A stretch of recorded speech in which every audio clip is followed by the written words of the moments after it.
Regardez l'agneau qui marche aujourd'hui, demain et le jour suivant. Tant de chrétiens se sont arrêtés au premier jour. Ils ont vu l'agneau portant leurs péchés et ils s'en sont réjouis, comme nous devrions aussi nous en réjouir. Nous nous sommes arrêtés à cette vision, nous gardons toujours les yeux fixés sur le premier jour, oubliant qu'aujourd'hui, demain et après-demain, ainsi que tous les jours que Dieu fait, nous devons constamment regarder l'agneau pour des choses tout à fait pratiques.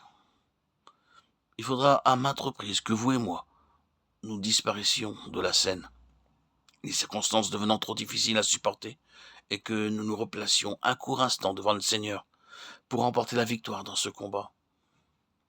Ce combat qui fait rage dans nos âmes au sujet de nos réactions et de nos attitudes provocatrices. Il se peut que nous ayons à régler ce contentieux par la lutte et que nous en ressortions victorieux grâce à l'esprit de l'agneau, en remettant le tout entre les mains du Seigneur, qui nous répondra en son temps. C'est cela, suivre l'agneau.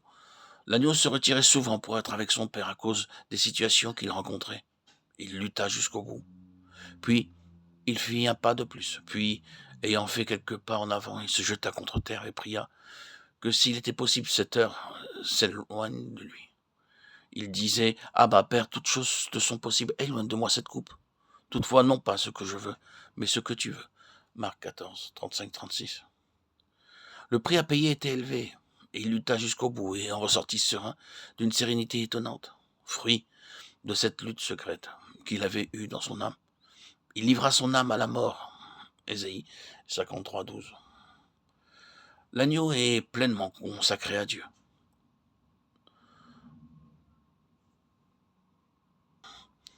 Lorsqu'il vint au Jourdain pour être baptisé, Jean fit la déclaration suivante. « Voici l'agneau de Dieu. » Telle était l'attitude d'entière consécration que Jésus avait adoptée initialement. L'agneau immolé dès la fondation du monde déclare à présent devant la foule et à la face du monde que de toute éternité, son attitude à l'égard des intérêts de Dieu a toujours été empreinte de consécration. Je suis venu pour faire ta volonté.